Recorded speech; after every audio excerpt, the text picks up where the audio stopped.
Bonjour classe, ça va, tout le monde se porte bien. Ravi de vous retrouver. Éléments du mix. La séance d'aujourd'hui est consacrée à la politique de distribution. Dans mon exposé, il sera question d'aborder successivement 4 points essentiels, à savoir la structure de la distribution, les différents types de circuits de distribution, les formes de commerce et les stratégies de distribution. On peut comprendre par distribution comme l'ensemble des opérations permettant d'acheminer le produit vers les consommateurs finaux.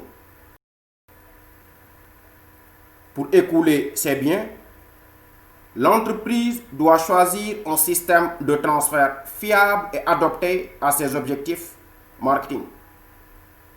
Cela dit tout simplement que la distribution impacte sur les autres variables du mix marketing.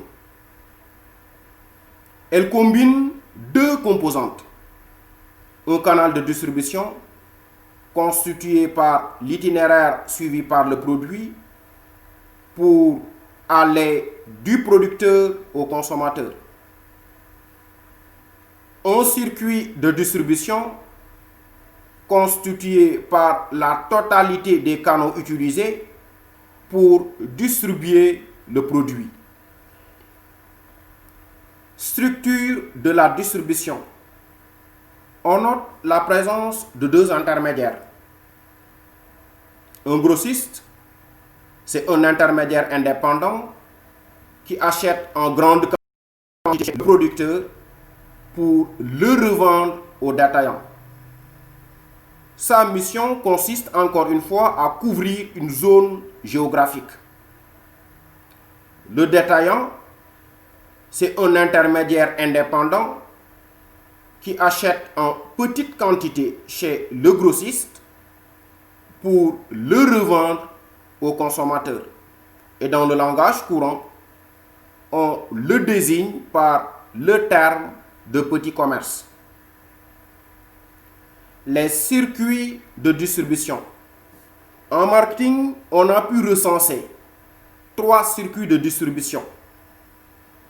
Un circuit direct ou ultra court. C'est un circuit dans lequel on note une absence d'intermédiaire entre le producteur et le consommateur.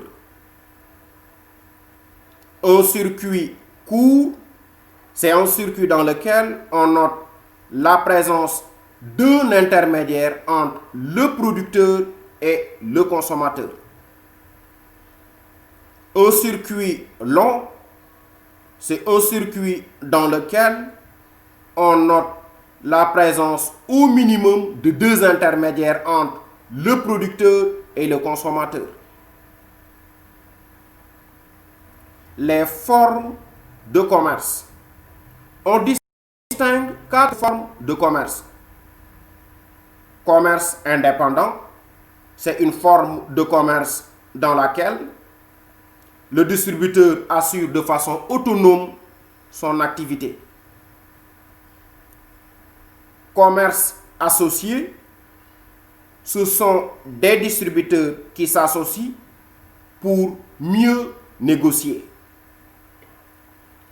Commerce intégré, de puissantes chaînes qui, encore une fois, cumulent les fonctions de gros et de détail. La franchise, c'est un transfert de savoir-faire commercial auprès de plusieurs détaillants qui, juridiquement, sont indépendants. Le franchiseur assure le marketing de la marque. Les stratégies de distribution. Nous avons la distribution intensive, la distribution sélective et la distribution exclusive. Dans la distribution intensive, l'entreprise recherche le plus grand nombre de points de vente possible. Généralement, cette politique est utilisée par les entreprises qui commercialisent des produits d'achat courant. La distribution sélective. Elle consiste pour l'entreprise à sélectionner quelques points de vente.